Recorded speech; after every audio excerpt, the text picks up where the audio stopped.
No, môžeme?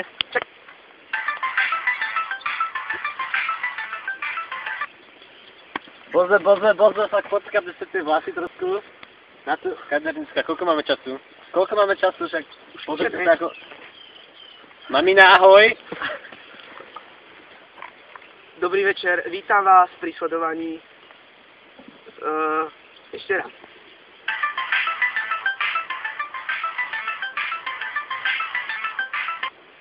Ježiš, zaháša kader... Bože, ako to máš tie vlasy? Poradne si to daj. Už ideme. Ahoj, mamina. Dobrý večer, vítam vás pri sledovaní televíznych správ Prejta. Dnešnou témou je globálne oteplovanie. Nemyslíme tým počasie, ale sexuálnu orientáciu ľudstva. Poprosím o prvý príspevok. Áno?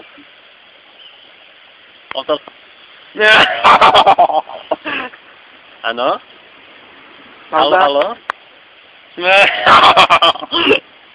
Áno?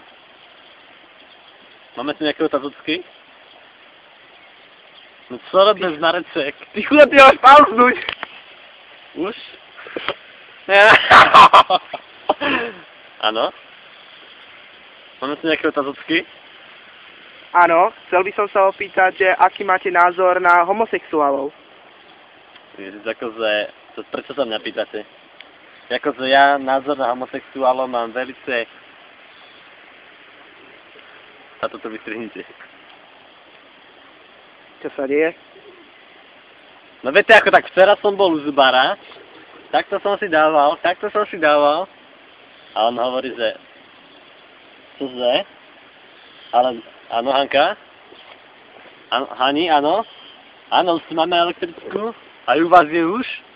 Už sa vieš ako finančná kríza, ale počúvaj ma. To aj teba sa nedosi... Teda teba sa dosi pýtal na ulici, že to sú to Goguškovia? To je sprdzeli toto. Ešte raz.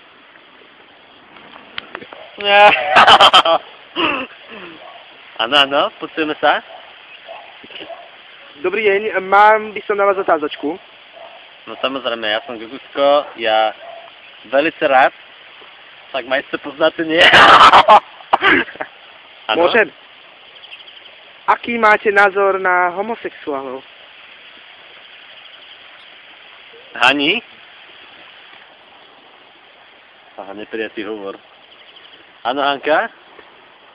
No nie, už máme elektriku. Prečo u vás ešte nie? No to si vine. Ja normálne by som zavolal policiu. Všetko by som spísal, ale ako... Hani?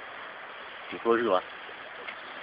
Ešte raz, pán redaktor, ako to bol? Ježiš, aha. No jaký blondáčik?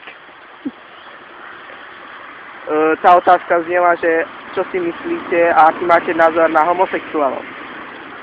Tak ja si myslím, ja by som to všetko by som to poslal. Všetko by som to poslal tam, vieš, ako s regociskom.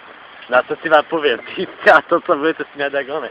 Normálne sa zeserete, tak počkajte, pán režisér. No normálne vám poviem hadanecku, nie? Pán moderátor, počujeme sa? Áno. No že hadanecka, hej, pripravený, že ako robí teplúcky blesk? Neviem. No svák. Ale ako ja musím besať, lebo Hanka vysoko navrhujeme nové modelitky, nie? A prcím. Dovidenia.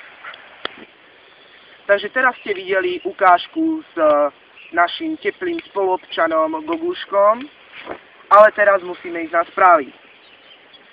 Teplo, ešte teplejšie, najteplejšie. A ja som kde?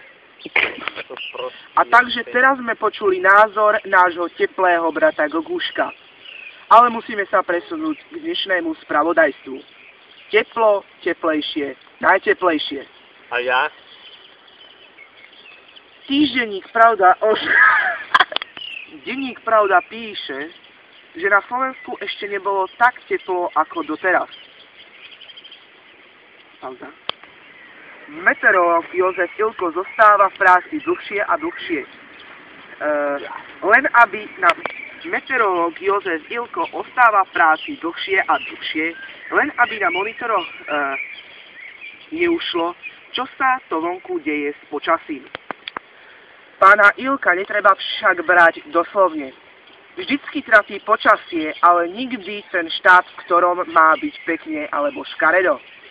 No a to je odo mňa dneska všetko. Dovidenia na budúce.